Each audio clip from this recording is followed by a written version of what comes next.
Can you hear me?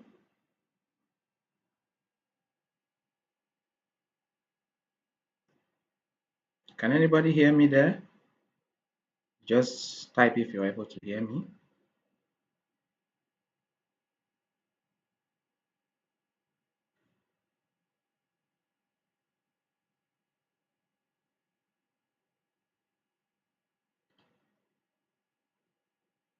Hello, can anyone hear me?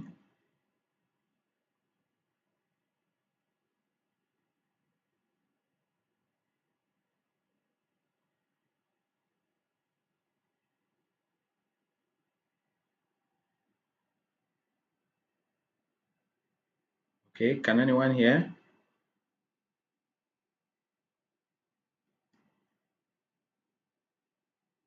Just let me know if you can hear me. Hello?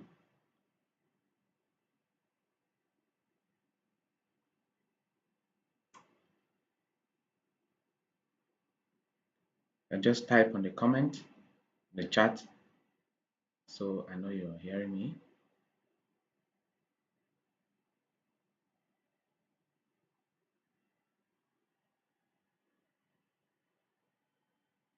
Okay, okay, that's fine. That's fine. Thank you. Thank you, Gis, for your feedback. Okay, so just wait maybe just a few minutes while others can join. You can also share the link and then we start. Thanks for your comment.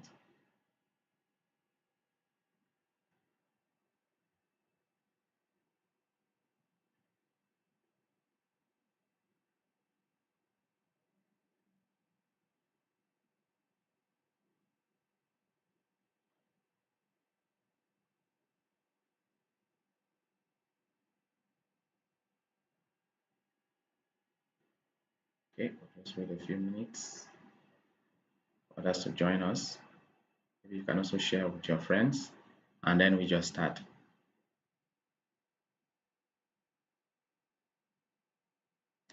Let's say we start in like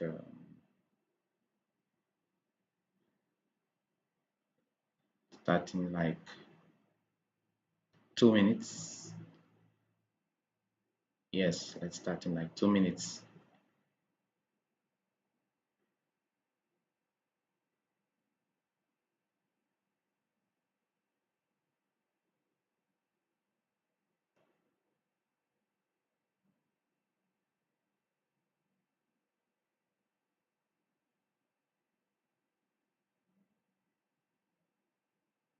Okay, so just share the link so that we can start in like, okay, 1 minute left for us to start. So just share the link and then we start.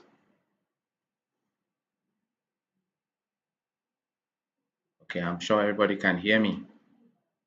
Okay.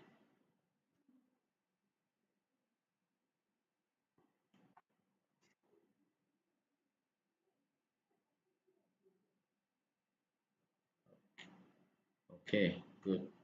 So you can always leave a comment. Can always leave a comment in the chat because we are hoping that it should be hands-on.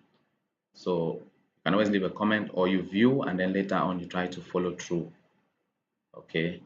So okay, I think it's time. Okay, it's time. Let's start. Okay. So last week we started with day one, which was the scraping of the data because we want to build our end-to-end machine learning model using Sagemaker. So today we are moving on to day two, which is the exploratory data analysis because we already downloaded the data last week. So this week we are going to explore it. We need to see what are the patterns inside. Is this data really good for us to move ahead with our machine learning model, or we need to go on and get more data? So actually, exploratory data analysis, we're just trying to see patterns. We are not really trying to change the data that much, but just to see what is inside. And we'll mostly be using Pandas and Numpy, Matplotlib, Seaborn. So today we are on day two, exploratory data analysis. And subsequent editions will be moving on to feature engineering and then deploying the model now on the cloud on um, SageMaker. Okay, so let me go straight away.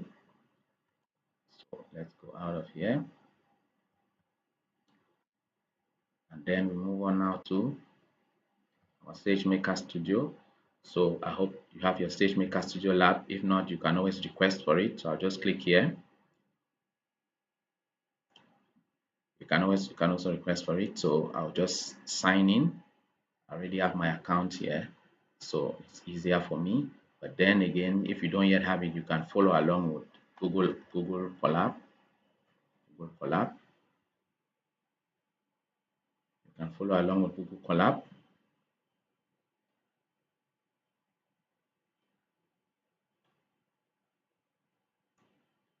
Google Colab. You can create a new notebook and you follow along, or you go try Jupyter.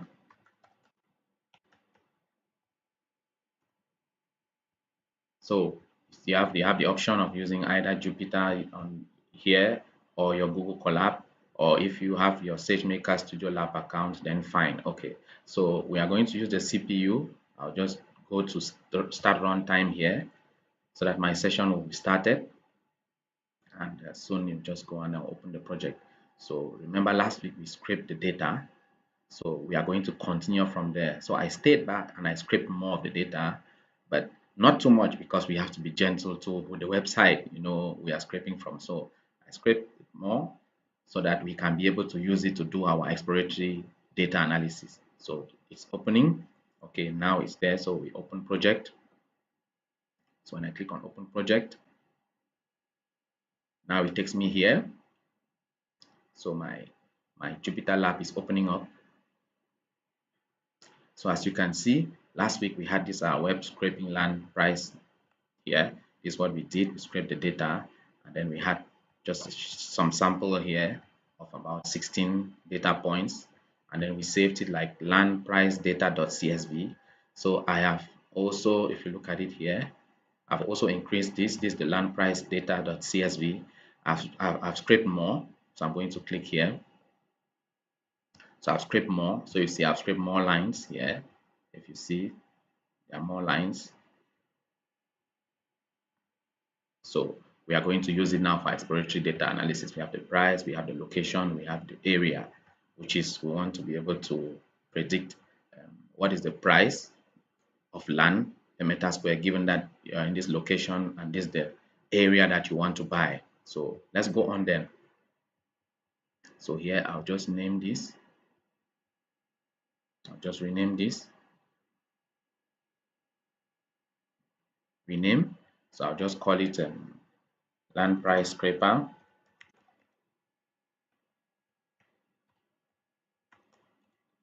Price scraper. Remember, we have the Jupyter notebooks, or the Jupyter notebook for this project already, where you already have this done, so you can go there for more details. But now here we are trying to work hands-on together to do the exploratory data analysis. So let's just click on here. We go on the new notebook, and then now we start our start here. So I'll just reduce this one. So first of all, we know what we're going to do today. We are going to do our exploratory data analysis. Exploratory data analysis. Good. So we change this to Markdown by coming here, press Markdown here, and then you can now do your enter. Good. So now the next thing now is let's reduce this one. So the next thing now is to first of all, what do we do? What's the agenda today? So let's first change this to Markdown. I can just press M, then I start with OK. So today we are going to import our necessary libraries. Import the libraries, of course. We always have to import our libraries, Pandas, Numpy. Then we are going to try to get the big picture of the data. Because remember, exploratory, you're just trying to find out what does my data look like. You're not changing things, but just trying to find out. So we try to get the big picture, and then we'll try to get now, are there missing values? Because missing values would affect your model. So models will not do well with missing values, so we need to check on them. And then now the next thing now is to check on the dependent variable. Dependent variable. So the dependent variable here is price actually, because we are trying to see how can we successfully predict this price and how does it look like. Then normally we're to look at in categories of numeric variable, categorical variables, if we had many rows, but then we just have 3, so it's not a big deal. So we'll just say then later on we can look at area, and then maybe we look at price, for example. Look at location.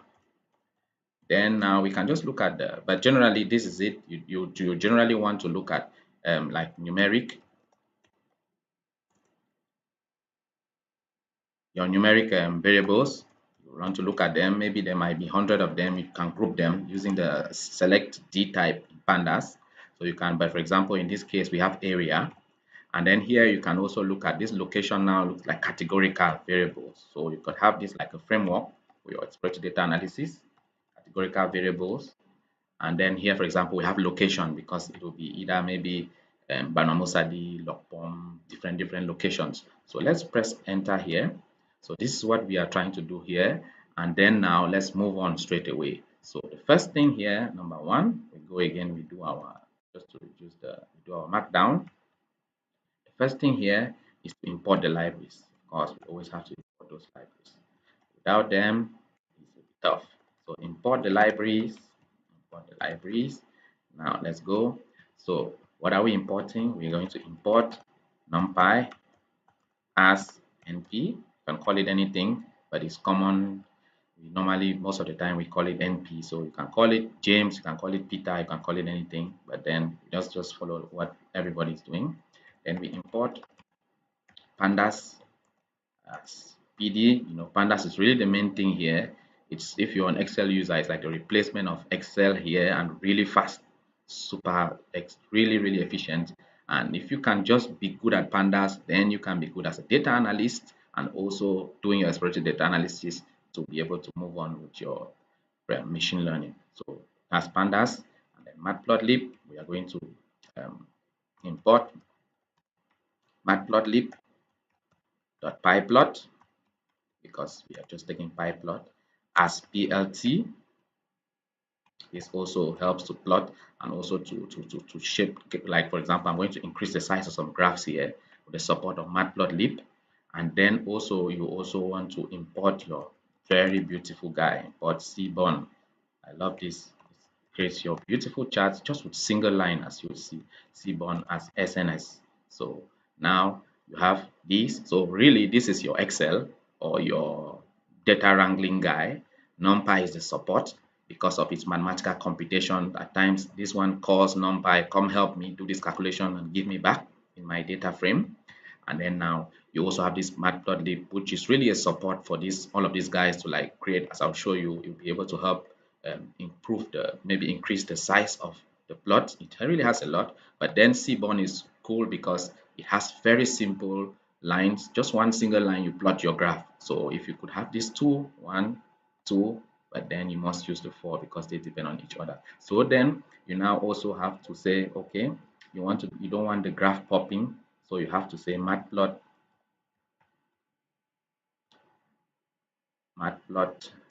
inline. So let's run it. Okay, so matplotlib inline. Okay, sorry, good, fine, fixed. So now our libraries are there. So our next thing now to do is to move on to, let's get the big picture. What does our data globally look like? So we just have to look at it, big picture. Let's get the big picture. Always get a big picture. Good. So let us do that same. Let's 3, and then make sure that it's marked down. Okay. So now we are looking at the big picture. First thing, we have to import this data, this land price here. So we call our friend Pandas. Let's just say data set. We put store it in this variable. We say data set equals to PD dot. Now, since it's a CSV file, we have to use read underscore CSV, as you saw here, so that read CSV. Then now we call the name of the CSV file, so which is land price data dot CSV. That's the full name. So land price data dot CSV. Then now, okay, let's run this. You'll see Now I'll run it and then I'll just call it here. So let's see what's going to happen. Okay, so when I run this, what do I get? I get my columns fine, but I also get this column. So this index comes in. So if I want to eliminate this index, this is what I'll do.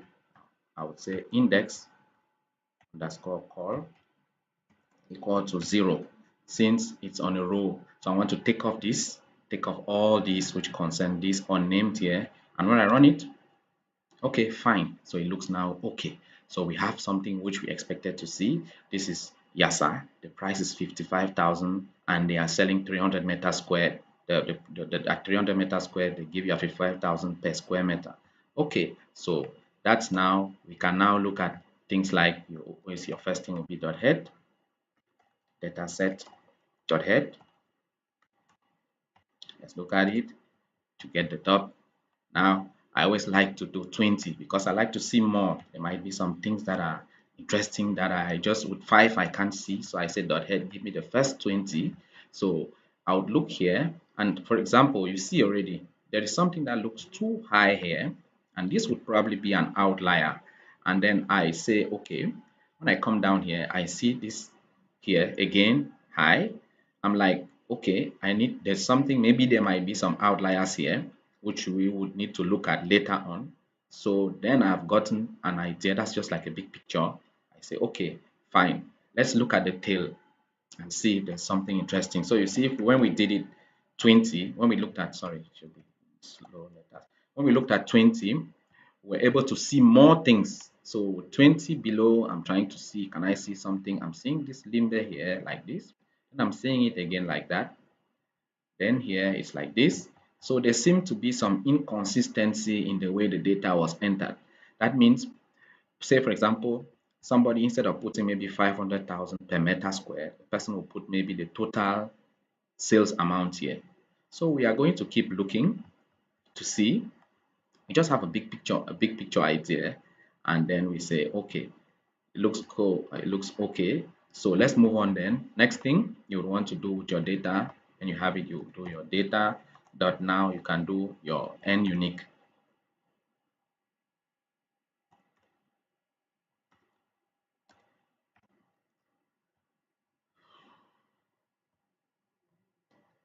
Data dot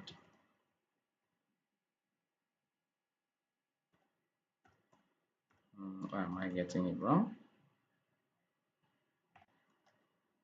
Okay, sorry, data set. Okay, so good. Sorry for that, typing wrongly. It's good also you're seeing how we get errors and then we read. You need to debug your errors. It's a very good skill. So data.n unique. Now you're able to know, okay, this is the number of price points I have. This is the number of locations. Wow, 161 locations. We will not be able to have when we'll be doing something like 100 encoding to be able to put all locations in one column. It means our data will become 100 rows. No, we will need to bring this down to just the popular locations, because some might appear just once and they will not be popular. So we need to be able to separate rare and popular locations. Look at the area. There are about 549 different area points, so which also tells us that the price could be maybe fixed, which means maybe 10,000 for 100 meters square, same 10,000 for 200 meters square, same 10,000 for 300 meters square. So they were entering the price per meter square. So not like the total sales volume, like maybe 10,000 francs per meter square for 10 meters would be 100,000. No, they were entering 10,000 francs per meter square. And then you also look at the area as additional information. So that's why you have less price and more area. Okay, so it looks good. It looks interesting. So just like that, just the big picture. We haven't gone yet we're still in the big picture. So now the next thing now I want to do is, I hope I remember to always put data set. Don't put data again. So data set now dot, you do info, then you try to see, okay, what are what especially here, what I look for here is, am I sure that price is an integer? Okay, good. It's an integer, so I can do my multiplications, additions. That's fine. Looks good. Location. Is it an object? Okay, good. So it recognizes it as an object. So it's a categorical variable. Good, looks fine. Area is a float. So good, I could do my multiplications, divisions. That's okay. So the info gives me that, and that's fine. Now you can also go to your data set.describe. I'm still on the big picture. Remember, guys, I'm still on the big picture. So I'm describing. So what happens is the only thing that is missing here is the location. It's not a numeric variable, so they can't really do statistics for it like mean. So that's why you see just price and area. So then I can look at, okay, what is the average price? Wow. Okay, but look at what is the median price. So here I have 35,000 as the median price, but here I have the average price is something like, if I'm correct here, it should be 449 million. So there are so many outliers, which means we can't trust the mean. How could 50% of the population, the price points be at 35,000, and then you have this high amount? So then again, you have now the maximum here. You see these are the people who are drawing these are the outliers who are pulling this mean upward. So it's a positively skewed data set, if you remember in statistics. So I'm already seeing what I'm dealing with. So same here for area. I have this, I say, okay, what is the median? The median is 1,000. So most people buy 1,000 meter square, okay, which is logical. Buy and you build your home. You don't want a very big home. But then now what you see here is there is the mean here is 10,000. Again, if you look at it here, maximum is 500,000 meter square. So this is about 50 hectares. What does this tell us? This tells us that there are farmlands here. So which means that we need to be able to eliminate farmlands. If not, it's going to disturb our model, because our model is for residential people. Somebody says, I want to go to town or to this neighborhood in town. I want to buy land and build for my home. First of all, he will not buy more than 1,000 meters square. And then also, he will not be buying 50 hectares. It will be too much. And this will mean that these are farmlands. So the price here will be very low here. So it's going to really cause our model to be low on accuracy. So we have to be precise. This is already signaling trouble.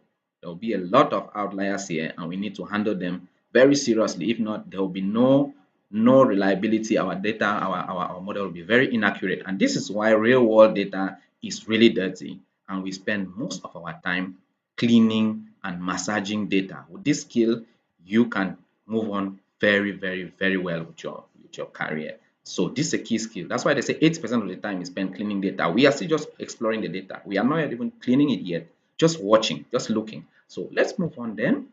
We have seen that, okay, describe with this, we have a big picture. So let's now go in now and look at price itself. So remember our agenda. We imported the libraries. We looked at the big picture. We already know what to expect, what lies ahead. Then now we also have to look at the missing values to see. So let's move on then to missing values. So number 3, to do that, number 3, let us look at missing values.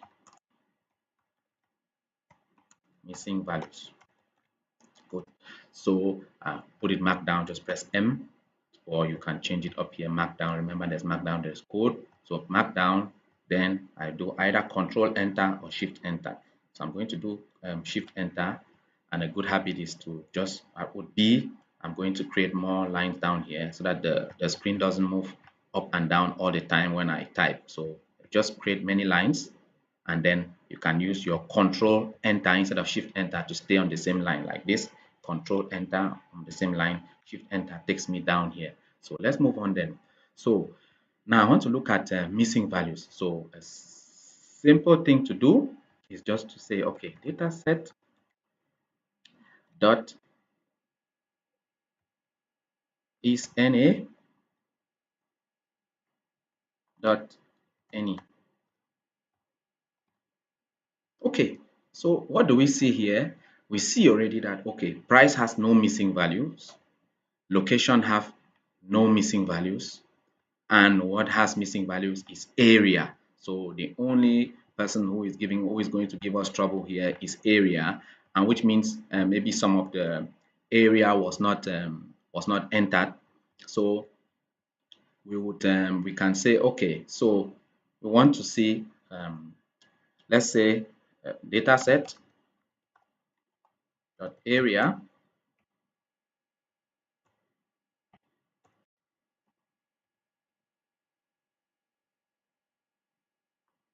dot is any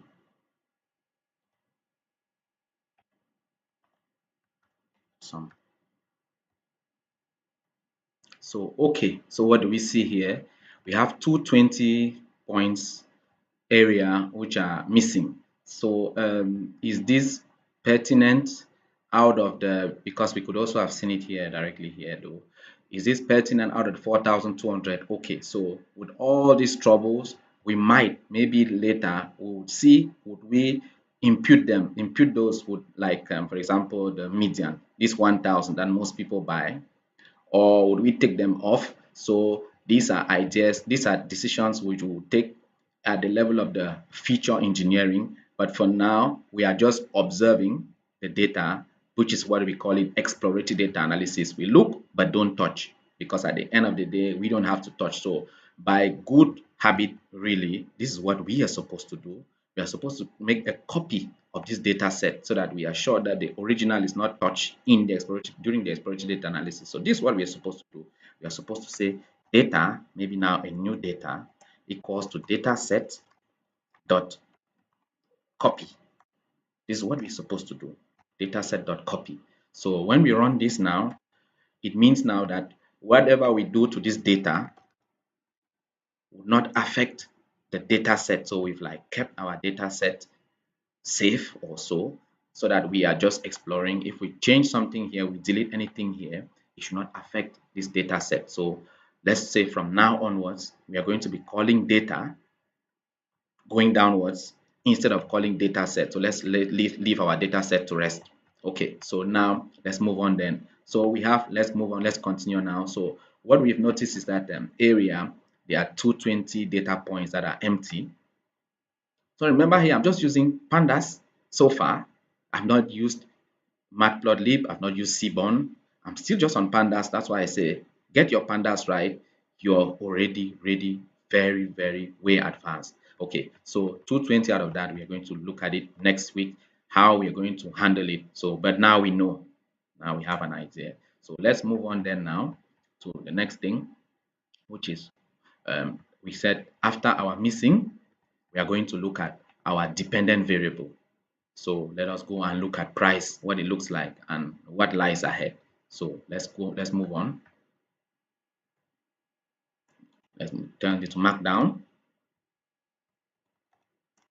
Then we look at our price, or call it dependent variable again, just to remind yourself that this is the procedure that you can be using for your future exploratory data analysis endeavors. So now we are here. Of course, the first thing is data set. Okay, good. And let's talk about something. I could either do dataset.price. Now, what we want you to do is to try to call this, because if I do that, okay, I get that. But what we, at times when your code gets too long, a good habit is to do, because I also could call it like this, like a dictionary, right? Like this. I could also do it like this. So if I run it, okay, I get the same thing. But then what we want as a community is that let's not do it like this, because methods too, other methods too will be coming up like this. Like for example, dot value, this is what I want us to do, to just look at the price points, dot value underscore counts. So when we do this now, okay, somebody knows that, okay, this is a method. But then when we do it like this, you see it's cleaner, because somebody knows, okay, this was gotten from a dictionary, make this the dictionary, then this is what the method they are calling on the dictionary. So it is better to access these columns like this rather than that. So let's say we are going to learn good practice, so we are going to do that. So you see here, so we see here that at the 8,000 here, we have about 538 price points at that 8,000 francs. Yeah, of course, it's in France, CFA, it's Cameroon, it's land in Cameroon. So let's say a dollar is about 600 francs CFA. US dollar. So maybe you can do that conversion. So now we see here that these are our ideas of our price points, but look at what is happening here. These are the guys disturbing. Look at this outlier here. Just one person, just one, just one, just one. So in our exploratory data analysis, we could easily do away with these because these are not helping us. They are just, as I say, they are just outliers here. So let us say, okay, we have an idea of what this looks like. So if, for example, I just do, okay, dot plot. Okay, so now you know pandas could plot also. Yeah, sure, pandas can plot. So I could also have now brought in our good friend Seaborn to say, okay, SNS, come to the rescue, sns.countplot. My X is the price. My data is data. As we said, we are not using data set anymore. We keep our data on one side. So now I'm saying, okay, so, okay, let me see, what is it telling me? Seaborn has no attribute count plot. So it means I left out the T. So a skill is reading, debugging your errors. It's very, very important. It's a very important skill. So what it's saying is that I have to put a T here, count plot. So when I run that now, there's no error. And let's see what our guy Seaborn will do. So if you want to look at the time, I'll just show you here. You could put your time here, just a simple um, thing here, time.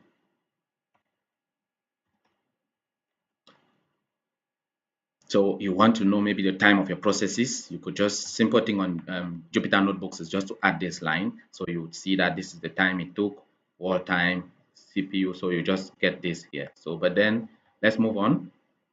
So now we go here. So we see our beautiful plot from Seaborn. So as I was saying, Matplotlib is always there to help us. This looks small. I mean, I can't, even though the writing here will be impossible to see, but then I would love to really see a bit better. So what will I do? I'll come here, then I'll bring now Matplotlib, because remember it's PLT. Remember we called it here PLT. We call Seaborn SNS. So don't get lost, please. We gave them an alias. You could have given them any name. James, Peter, you could have given any names. So PD is Pandas, PLC is for Matplotlib. So I'm going to call now Matplotlib to come help support Seaborn. Come and help your brother Seaborn. So come here, say, okay, PLT dot figure. And I'm going to say fixed size equal to a tuple. I'll pass in a tuple. What could I estimate? Let's just estimate maybe, say, for example, 10 length by 8 down. Let's see how it look like. Okay, 10 by 8. So now let's run this. Maybe this time, okay, we've seen what time can do, but then we are not on efficiency yet. We are just moving on. So let's move on then. So now it's running. It's running.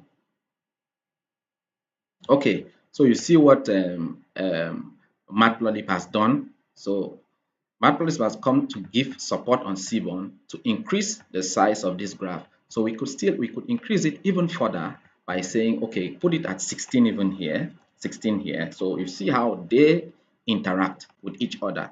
So you might really use your Seaborn for your simple plots, use your Matplotlib to support your Seaborn, and then use your Pandas to do your data wrangling. It would save you a lot. So here now you see Seaborn has helped us increase so Seaborn Matplotlib has supported Seaborn with this to give us a bigger view of what we are looking for. So here we see this is an idea of what we have. So we see that there are some points that are really many at the same price. So this could be like the mode. Most of the prices are here. Then you have some, of course, our outliers as we already saw around here. So we already start getting an idea of what our data looks like. So now let's move on. We are still exploring. We could go into more detail. It could be deeper than this, but then since this is a live session, we also want to keep it within a specific time. You can also go back to the notebook, Jupyter Lab notebook that I've already done this project, so that you can be able to see what I did and continue from there. Of course, it's not exactly like that. Inspirations change, but then we just want to create the story so that you are able to follow through as you're here right now live. So let's move on then. So we already have an idea of the how to plot and how to combine these two and be able to see that we will have there will be lots of prizes like this in the exploration in the feature engineering stage that we'll have to eliminate maybe completely. So now let's move on. In the feature engineering, we'll really go into more details, but then the idea would be divide some of these, because these actually are errors. What does it mean? It means that this 2 6 something, if you divide it by the actual area that the person put in, let's say for example, let's go back up here. I'll just explain to you the problem here. When we looked at this, where is it? Where were we? Okay, I think we looked at one point here which was really high, and I made mention of it. So, okay, no problem. We are on the exploratory data analysis. We'll go down, and I'm sure we are going to come across that again. Okay, I think we saw it on the head. Let's go to the head. Let's go to the head. Yeah, we saw it on the head. I just want you to see. So this point, one of the things, one, domain knowledge. I understand this city. I know that this price of this I can never buy land here at this price. So there must be an error. So if I want to check, let's go here. Let me go here. For example, I'll show you. So I'll just put another line here. I'm going to take this amount here and divide by this area, just to show you that the person entering the data did not do this division. The person did not enter well, and since it's a classified ad website, anybody can enter anything at any time.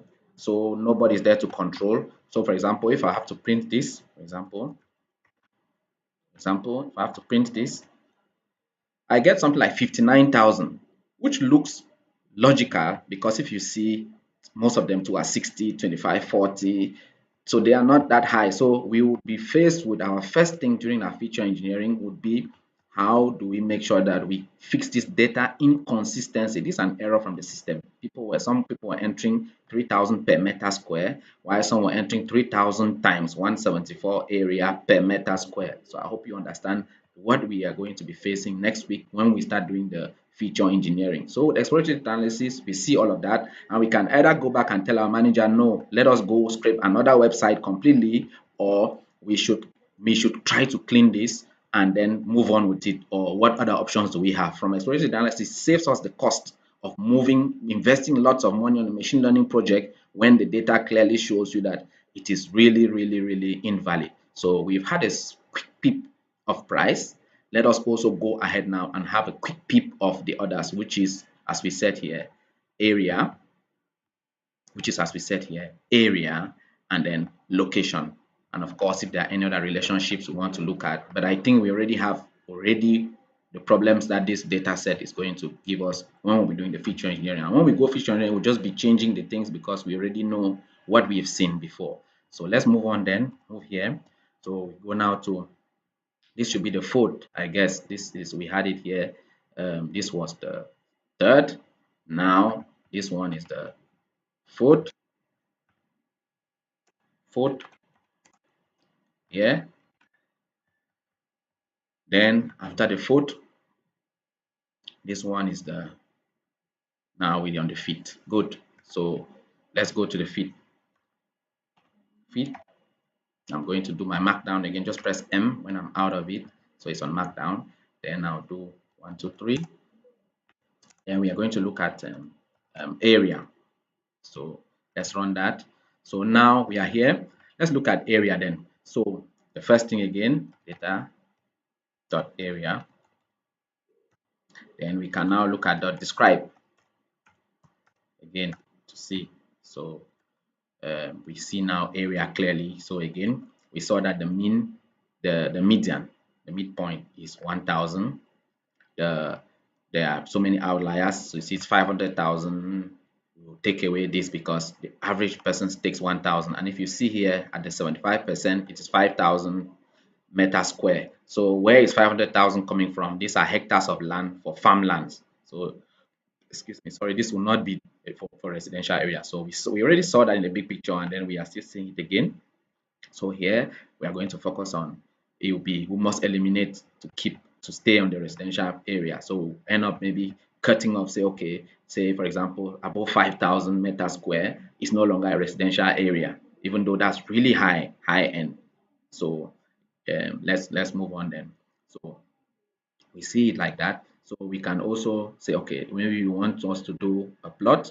So we could say, okay, data dot group by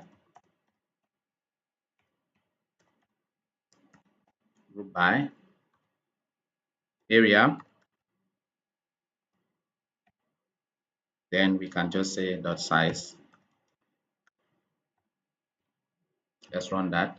So we see here, what do we see here? We see that some area is even 0. So these are just errors. Area is 0. This is 1. Some area is 2 meters square. This is error. How could you sell 2 meters square? So you see there are some inconsistencies here. So we could just want to maybe sort this, sort an index. So let's just sort the index.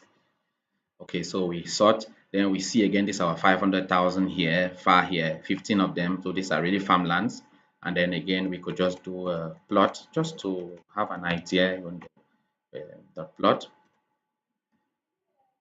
Okay, and then we see here that our area here, we see here that there are some points here that is focused here. So again, if you see 100,000, 500, so from this side onwards, these are farmlands. We'll have to cut somewhere here, here like this. So already we have an idea of what we'll be looking at when it comes to area. So let's just move on straight away to the next one, which is this should be the seat now. We could do more, then we could do more, we could do lots of things here, but then we already have the idea, so we move on. We have to go and give our management the report, what I've seen in this data, and should I move on or not? Do we have the resource to move on? So that's area. Then let's move on now to, again, I was saying that this is just like handling numeric variables generally.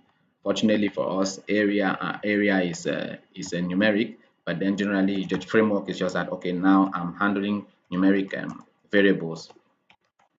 So now an example is area. It could be, there could be a loop, it could be many of them. So that's when you would be doing them, if there are many of them, we'll look at that, but you'll be doing something like your, instead doing your data, then now you'll be doing now, but select now the D type. So you'll be able to specify the data types that you want. Let's just say, for example, I can say object here. So you'll be specifying the data type that you want. So you see the only object that we have is the location. So this could have done the location. So imagine you had like 100 of them. So all will appear here. Then this will be a data frame where you can loop, do many plots, subplot, do like 10 plots in the same, and just give a quick look. So these are just one variables, single variables. So we don't need all that complication for now. So let's just go gradually. Let's move on then.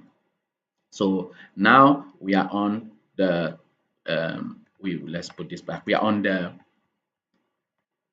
location. So let's briefly look at location and we round up today. So location, we said is number 6. That should be number 6. Yep, number 6. Good. So hash 6 location. Good. So again, my markdown will come out here. I just press M. So it's markdown. Then I'm inside now. So again, data set dot location. Oh, so we said normally it's supposed to be like that, but then all habits location, yeah, normally it's supposed to be like that.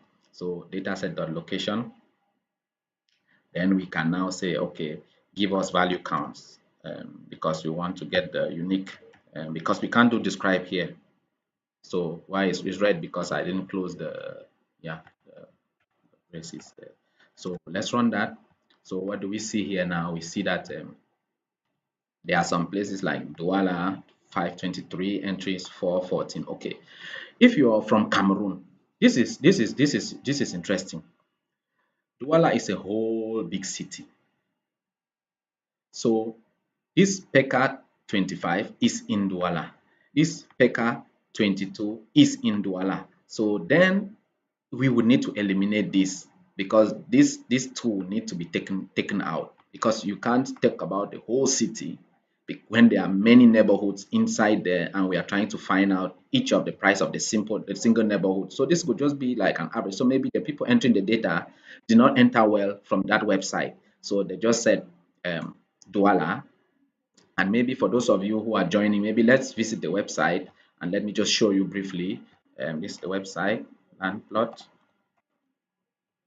Yeah, I got it, but this is the website. So let's just visit it briefly. Maybe those who didn't attend last time, to see what it is. So these are the prices. These are the listings. So somebody, they are listing, and this was what we scraped. We actually scraped these pages. So I just scraped a couple of pages. If we had to scrape maybe 39,000 pages times maybe 10 or 8 per page, would have had maybe 30,000 data points. But I didn't want to stress the website much, so that's why I just did a few. So if you look at it here, let's just look at an examples here. Is how it entered. So this is the price per meter square. This is the location which was scraped, and then this is the meter square actually that they are selling. So some people were entering it saying this is Yaoundé.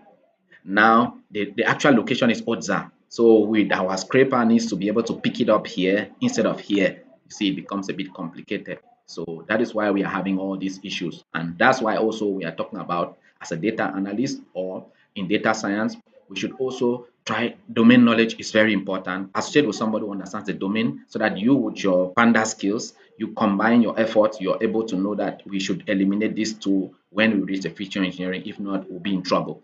So that's just an example of domain knowledge, and and being aware of what you're doing. So fortunately, I'm from Cameroon, so I understand what's happening here. I'm going to take off these guys in the feature engineering. Keep just the sub neighborhoods, not the cities. So that's we've spent a lot of time on that. Okay. So let's move on then. So which means that what I could do is I could also decide to just plot this simply and just see how it looks like. Dot plot. Okay, it just looks like anything else, just looks like anything. Let me try to see if I can get a bar. Kind equals to bar.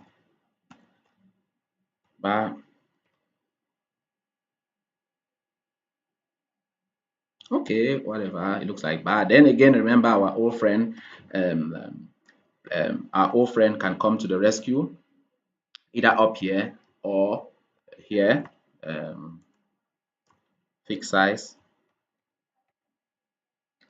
borrowing from fixed size, equal to, again, then our tuple, just put anything there. So again,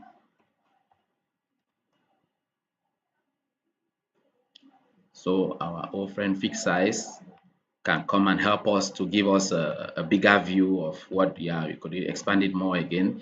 Maybe this could be 16. Then I could squeeze that one again so that the height is lower. So we could do that.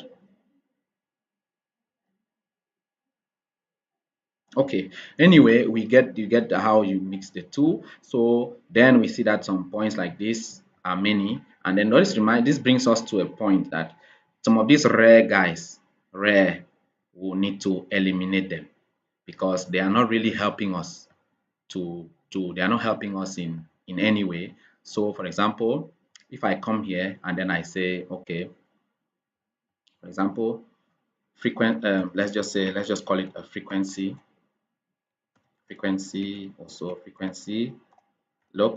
location. I'll just call it like that. Now I'll create a data frame. So let me show you. So if, for example, we said let's group by, let's take this data dot group by. Now we group by location. Okay. Now then we just put price at the side, so we are able to evaluate the count using price. So we are going to leverage price to be able to evaluate our dot count. So we're going to do dot count here, and then now we do now divided by now the length of the whole data table. So now when we do that, what do we see here? What we actually see now is like kind of like, let me just multiply this by 100 so that we can see it in percentage. Then I'll explain to you. So this is showing that this ahala, let me also, so this is, let me also do dot sort index. Okay, so what did I miss here? Dot sort. Okay, so no problem. Let us okay, I see the point. I get the point.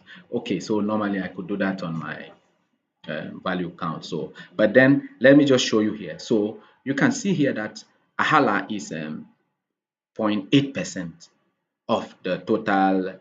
It apply it because I'm trying to, what am I doing here? I'm trying to divide the number, count the number of times that each of these cities, these neighborhoods appear, divided by the total length of the data set. So we are seeing that Yasa appears 6% of the time. Is good.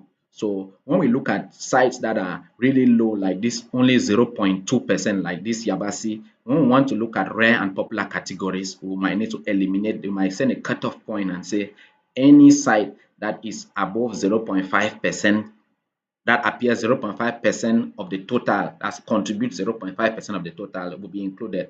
The rest, like this Zemegu, which is appearing 0.06% time of the data set, would be eliminated. Kind of, we'll put them in the, what we call the rare category, so that when we are doing our predictions, if it comes under the rare, we send them that way. If it comes under the popular, we actually predict them. So this is an example of how you can use it. So let me create a data set of it. So I'll just call this maybe data set frequency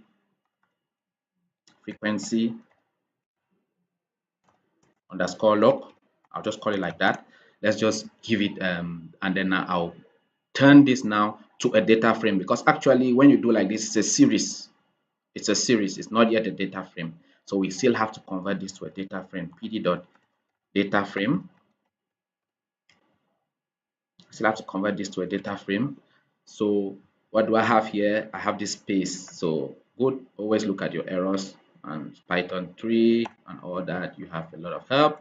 So now that's the frequency. So if I want to see it again, my data set, just to see, we've already seen it, but I want to see it again. So frequency underscore log. I just run this. So you see what it looks like. This is what it looks like. So I can say, okay, this now dot sort underscore values price.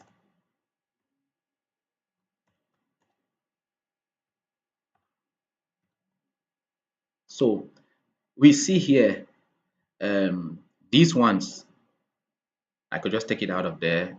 Okay, it's okay. So we see here this 0.02, these ones will be eliminated. These top ones will be eliminated.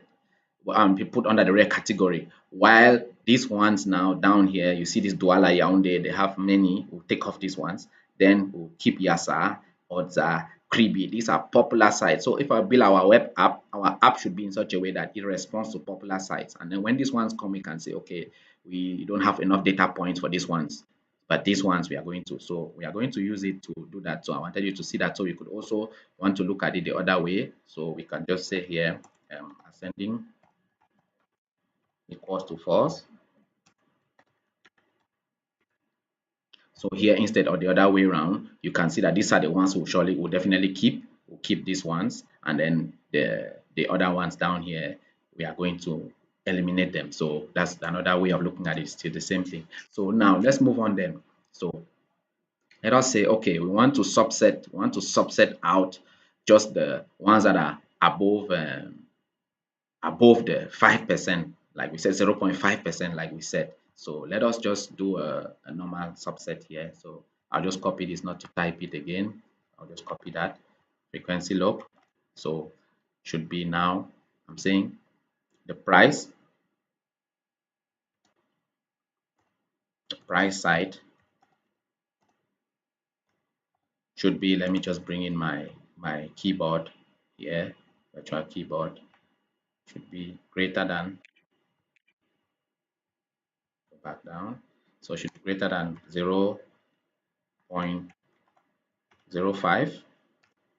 So when you do that, for example, you run that, you see you get this. So you get this true, false, true, false, true, false, and then to convert it now to subset your data, so you have to subset this whole um, thing here, so that you subset it like this, to say convert those true, false to what I understand like a data frame.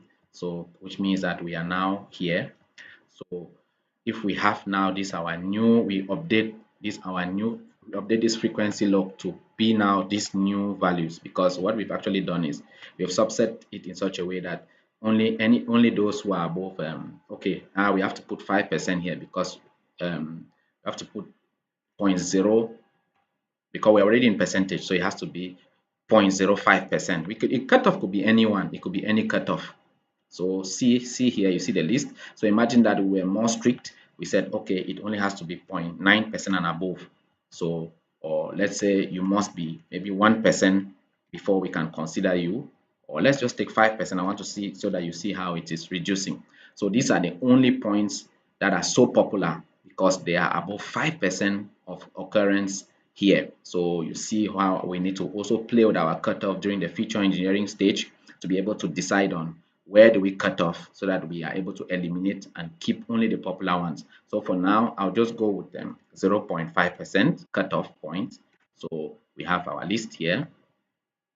So let's just see what is there. So now we can say, let us now just create category to be able to distinguish them. So we can say data, location,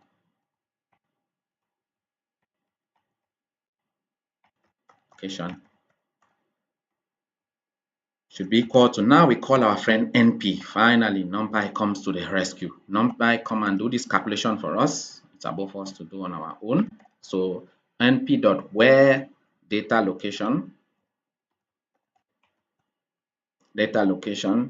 now we say dot is in, now I'm saying is in this frequency log here. Let me just show you, is in this frequency log here, dot index. So these are the index. If you do dot index here, let me just do dot index so you see. So here, if I add here another line here, okay, I'll just move. Okay, don't problem. Let me do dot index here so you see frequency underscore log dot index.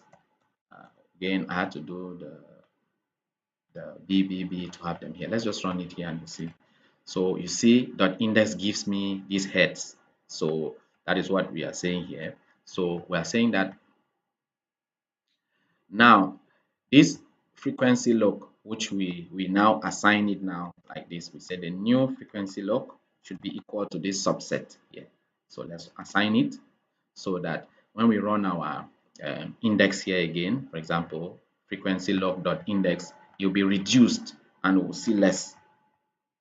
So frequency dot index. So you see we have less than before. I can even get it. Let's see. Then so they are 44 now, rather than before. Remember, we had 161. So we can even do more here. 44 is still a very big number, but then you get the idea of where we are heading to. So let me just take off all of this and let's continue with the flow. So I'll just take off this one, So now we have it np.where. Now I continue here, where if this location is in the list of that frequency.index. So again, it's in frequency log.index. So it is one of the locations there.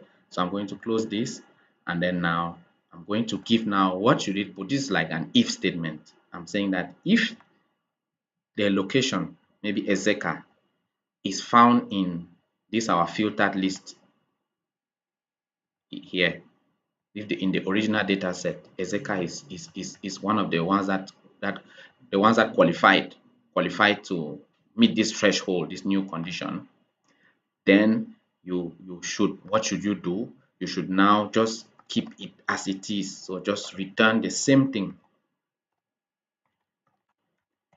location, return the same thing. Otherwise, what do you do? Tell me that it is a rare neighborhood, rare neighborhood. Tell me that it's a rare neighborhood. So when I run this now, okay, so let's look at our data now. I'll just look at data again. Let's look at data.head so that we can see. Okay, good. We already see one rare appearing. So already we see we already have this rare neighborhood appearing, and then just the popular ones are there. So that's just an idea of how you can do your exploratory data analysis. Remember, we are doing it on the copy of the data set. We're not doing it on the original data set. So we just want to view, see things, and then we know what to expect in future. So we've seen a lot. We've seen that the prices are having. So if we go back here again, let's go back here and then we do a review of what we've done. So again, last week we scraped the data. This is what we did. We scraped the data.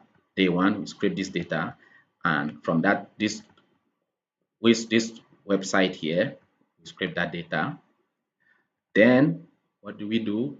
We were able to come up as output from all of that last week with this to CSV. We exported, we created this file. So if we're in a pipeline, this is the output of this first um, work. This first. So this could be a task of one person in if we're working an agile, if we're working in a project team, somebody scrapes, drops it here. The first person's job is over. Now the second person now, for example, takes on with what we are doing right now, which is the exploratory data analysis. We import our libraries.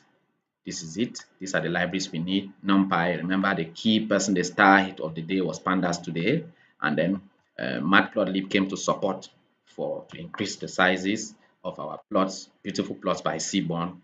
We could have plotted more, could have plotted everything Seaborn, but then when to get the logic on the exploratory data analysis, then the next thing is just in feature engineering to be able to apply them and do a good job. So we come here now, we import our data set, pd.read pandas, read me this CSV file that we scraped last time into this, and make sure that these columns, index column, remove this extra thing here. We're having two columns here. So remove this other one so that I just have this normal index and then the price, location, area. So that is what we did here. And then we got the data set. And then we said, okay, now let's start playing with the big picture. First thing always ever is to do .head. So I always like to do .head 20 or so because it gives me at least a good view, so I can start already having an idea. Okay, I see Yasa is the same price here. Okay, Japma, same price. Okay, interesting, but who is this guy? BMRC, I know this town. This is not possible. Something is wrong. So, and then when we did the division, we saw that when we divided it, it was something like 59,000, which is close to what I expect. So the error, I already know that the people entering the data set, data from this website, we're not controlling maybe those who are entering, so anybody could just sit in any town and enter. So there might be some specific towns that do not understand the principle of how to enter this data set. So we need to be able to see that maybe people of this area or some people here do not know that we have to first divide this by this and put it on the price per meter square, not the total price. So when they just saw price, they just quickly wrote the total price, total value, market value, not the price per meter square. So I already start seeing and I start understanding that, okay, the first thing for me will be to take care of that inconsistency in data input before I even do anything in the feature engineering next week. So again, I see places that I did not expect them to be this high. So place like this, I don't expect ESR to be too high. It's out of town. So this should surely also be a problem of dividing this by that. So I need to do that next session during the feature engineering. So again, first, one of the key things to do when you handle your data set is to just do things like this. This .n unique is very interesting. It just gives you all your columns, the number of unique counts of each of your columns. So price, I have 397 price points. Location, I have 161. That's much. My data will be sparse if I do one-hand encoding. It'll be too sparse and my machine learning models will not be able to perform well. So I have no choice but to select just the popular locations here. And then the area, okay, we saw that area is, there are many different areas. Not okay, not bad. So now we always look at .info to try to see, am I dealing with an integer here as price? Am I dealing with a categorical variable as object on my location? Yes. Is my area also a float or integer? Yes. So I can do my multiplications here. I can do my divisions and describe here. But here I cannot do describe here, which is just what we did here. We did describe and we picked up price and area as the only numeric variables here. So price is a float, is an integer, area is a float. So we looked at it. We saw also quickly just here already, we saw that the mean is really so high, about 49 million, while the median is 35,000 francs per square meter. So already there's a lot of pricing consistencies, which we've already seen based on the fact that some people enter the total value without knowing that they had to enter by the meter square. So area again, have outliers like 500,000 meter square, which is 50, if you divide by 10,000 is a hectare of land, so about 5 hectares. So this is farmland. This is farmland. And if you see again, the median is 1,000, and then the max, the third quartile is 5,000. So we could limit ourselves to maybe even 2,000 or 3,000 or 5,000 in the future engineering phase, because people buying lands don't buy that much. So we already have enough information even without going deep. Before now, we hand check on missing values to see if we have to drop a column completely, or we have to impute. And when we just run this, that is na.ne, run this line, it will give you this one is false, this one is false, this one is true. So something, they have missing values here. And then now from these missing values, you can run this line to count. So you can say, okay, area again, I was telling you, good habit guys, good habit, good habit, good habit is to say, from this data set, take me this area column and then count if there are any missing values, and then sum them. So give me the total number of missing values, because you said here that they are missing values. So give me the total number. 220, and again, you could have seen it here quickly. You could have seen it here. See that it's supposed to be 449, but why is one 4270? So 220 is missing here. So already with this describe, you already have the idea. So then we looked at now the missing values. Then now we said, okay, good habit again, right from the onset, when you're wanting to manipulate, just do a copy. Remember pandas, if you don't do a copy, if you don't do a copy, you just say data 1 equals to data 2 without this dot copy, is going to create that the same object with the same identity. So whenever you do something on this data set, it will affect this data. Anyone you do something on the data, affect the data set. That's why, to avoid that them being linked to each other, when you do dot copy, everybody has his own memory, his allocation, and its own identity. So they are independent. Go your way, I go my way. So that's why we are doing that there. Then now we now have this we are saying, okay, let us move on now. We look at the data. So we are now on data, no longer on data set. Then the first thing is, what brought us here? Price brought us here. So let us look at price first. So that's the first priority.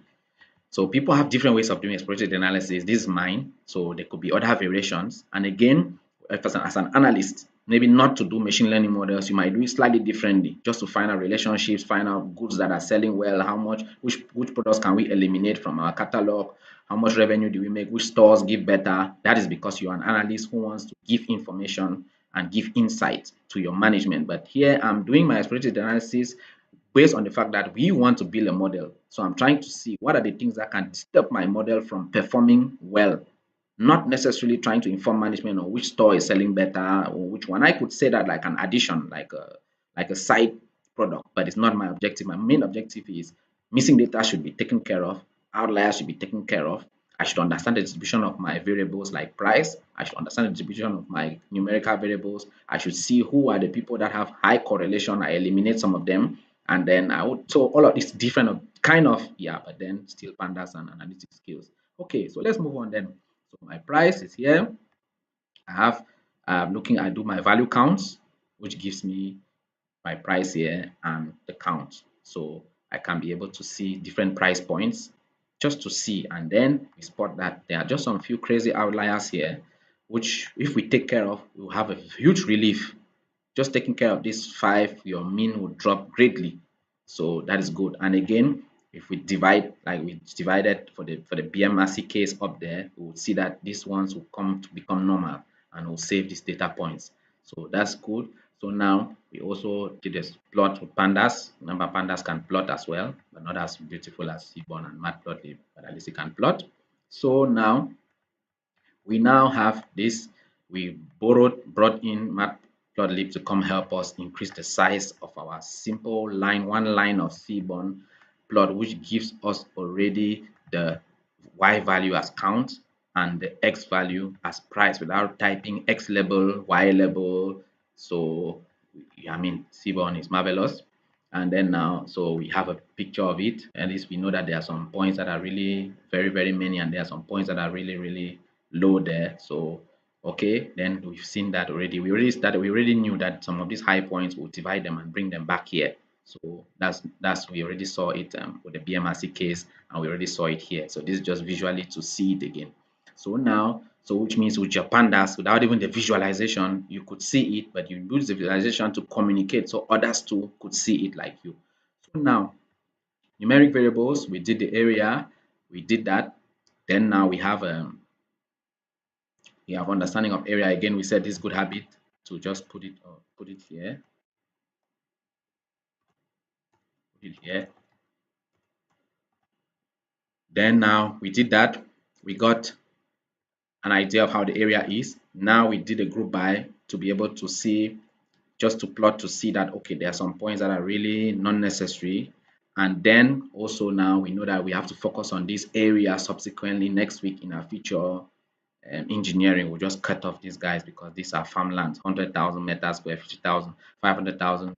Who buys that to build a residential home? So now we'll take off that because our model will be for residential customers, not for farm customers. That could be another model. So we could come up with two models, even model per city if possible. So now this is now the location we are trying to look at. Okay, how many locations we already saw? We had 161, and when we do a plot again, you saw we could use this fixed size to increase the size to pandas 2 is good. So we saw that. Then now here we are able to see that, okay, our some locations are rare, some are popular, and then we also saw, as I know domain knowledge, these two we eliminated, Douala and Yaoundé. So I'm explaining this also so you understand that there's a mix of when we talk about we need domain knowledge, we need domain knowledge skills. This is it. We need communication skills. This is mostly for the charts, for those your team members who don't understand you. And then we need now the programming or the analytics skills, and also your programming skills like the pandas or Python skills. So that's why we are talking about what we need for analysts. So now we created this our location, this frequency location data frame. We sorted out just the ones that are above 0.5% location. We could do more because we saw that there were 41 of them, and they are still much. We can't do a data set of 41 columns when we just have about, I think, 3,000 or 5,000 rows. It will be too sparse, so it will not work out. So we'll still reduce that in the feature engineering next week. So then we did that, and then we got that. So I hope you were able to learn something from this. I hope you enjoyed the session, and if there are any questions on the chat, you guys can leave some chat or comments or so. If not, then we'll only see you next week when we continue with our feature engineering and subsequently deploying our model on Sagemaker AWS. So if there are no questions, no comments, no feedback, then no questions, no comments, no feedback. Okay, I've seen. Okay, Fanny says thanks for the session. Okay, thank you too for your feedback, and all the best. See you next week when we continue the feature engineering. Bye bye.